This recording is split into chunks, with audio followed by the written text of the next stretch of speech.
का वक्त दे। रानी ने कहा, कोई बात नहीं, आपके पास 5 मिनट का वक्त है। चोर थोड़ा दरवाजे की तरफ हुआ और भागने लगा। भागते भागते दरवाजे तक पहुंचा। दरवाजे पर जो पहरेदार था उसने उसे पकड़ लिया और चोर से पूछने लगा। चोर डरा हुआ था।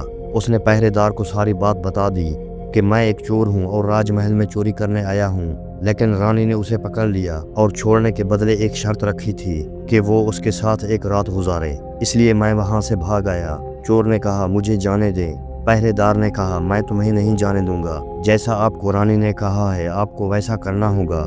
पहरेदार ने ये भी कहा कि तुम जाकर राजा को अपने हाथों से मारो। पहरेदार की ये बात सुनकर चोर और भी ज्यादा घबरा गया। चोर ने सोचा, पहले तो बच सकता था, अब तो बिल्कुल भी नहीं बच सकता। अगर जाकर रानी से ये बात कहूंगा तो वो मेरा सर काट देगी। अब चोर को चारों तरफ मौत ही मौत दिखाई दे रही थी। मजबूर होकर चोर वापस रानी के पास चला गया और कहने लगा, रानी साहिबा, मैं आपके साथ रात तो गुजार लूंगा। अगर उस वक्त राजा साहब नींद से जागेंगे तो ना आप बचेंगी ना मैं। राजा साहब हम दोनों को मार डालेंगे, इसलिए आपको एक काम करना होगा। आप अपने हाथ से राजा का सर काट दें। अगर आप इतना कर सकती हैं तो मुझे आपकी शर्त मंजूर है, वरना मैं आपके हाथों मरना पसंद करूंगा।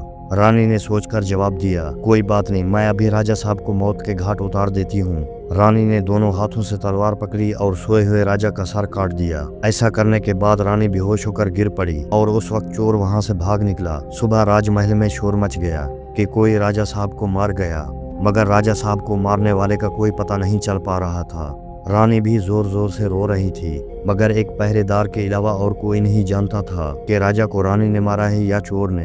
रानी ने कहा, मैं भी राजा के साथ जाना चाहती हूँ। तो पहरेदार ने कहा, रानी साहिबा, आप तो राजा के साथ जाना चाहती हैं, मुझे बस इतना बता दें कि राजा साहब को आपने मारा या चोर ने। ये बात सुनकर रानी चौंक गई कि इसका मतलब इस बात को पहरेदार भी जानता है। रानी ने कहा, सुनो, राजा को ना मैंने मारा है ना उस चोर ने।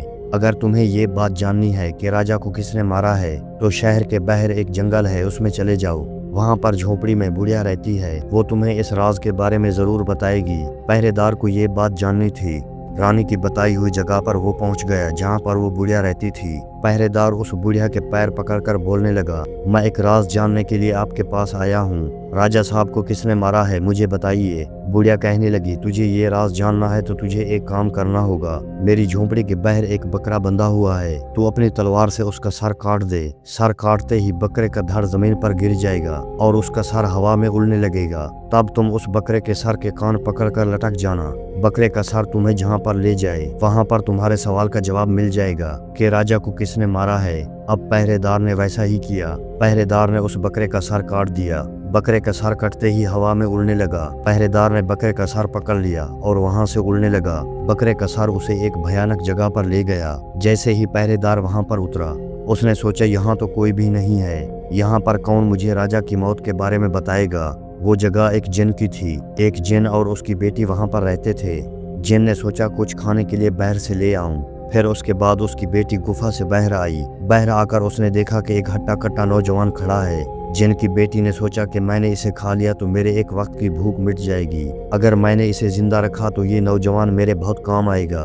उसकी बेटी ने एक खूबसूरत लड़की की सूरत इख्तियार की और उसके सामने आ गई। इतना खूबसूरत लड़की उसने आज तक पहले कभी नहीं देखी थी।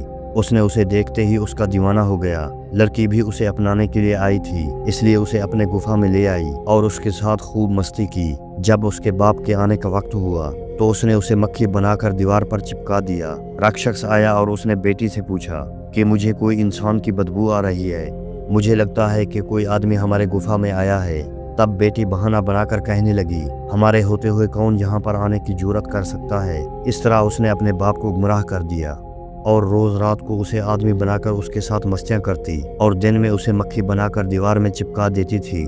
ऐसा करते करते पहरेदार को काफी दिन गुजर गए। अब उसे अपनी बीवी और बच्चों की याद आने लगी। पहरेदार वहां से रोज निकलने की कोशिश करता, वहां से नहीं निकल पा रहा था। एक रात उसे वहां से भागने का मौका मिला, वहां से भाग निकला। वो वापस अपने घर पहुंच गया। फिर वो अपने घर रहने लगा। फिर एक दिन उस पहरेदार को उस लड़की की याद आई। अब उसको दिन रात उस लड़की के ख्याल आने लगे। उस लड़की की खूबसूरती उसे सोने ना देती। फिर हर वक्त ये सोचने लगा कि उससे किस तरह मिलूं। फिर उसने उससे मिलने का सोच लिया। पिछली बार तो उस बुढ़िया ने मुझे वहां पर पहुंचा दिया, मैं तो वहां से भाग कर आया हूँ, अब तो मुझे रास्ते का भी पता नहीं है। फिर उसने सोचा क्यों ना कि मैं उस बुढ़िया के पास जाऊं। फिर वहीं जगह बुढ़िया के पास पहुंच गया और वहीं जाकर कहने लगा, मुझे एक बार वहां फिर पहुंचा दो जहां पर मुझे पहले भेजा था।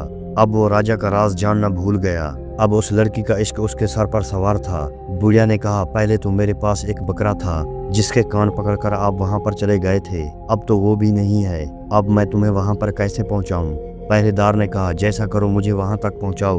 बुढ़िया ने कहा, एक बात है, आप अपने बेटे को मेरे पास लाएं। पहरेदार ने कहा, ये कौन सी बड़ी बात है, मैं अभी ले आता हूँ। इतना कहकर पहरेदार अपने बेटे को बुढ़िया के पास ले आया। बुढ़िया ने कहा, जैसे आपने बकरे का सर काटा है इस तरह अपने बेटे का सर भी काट दो, फिर उसी तरह इसका सर भी हवा में उड़ने लगेगा, फिर तुम इसका सर पकड़ लेना, ये आपको वहां तक पहुंचा देगा। पहरेदार के सर पर लड़की का जुनून सवार था। वो अपने बेटे का सर काटने पर तैयार हो गया।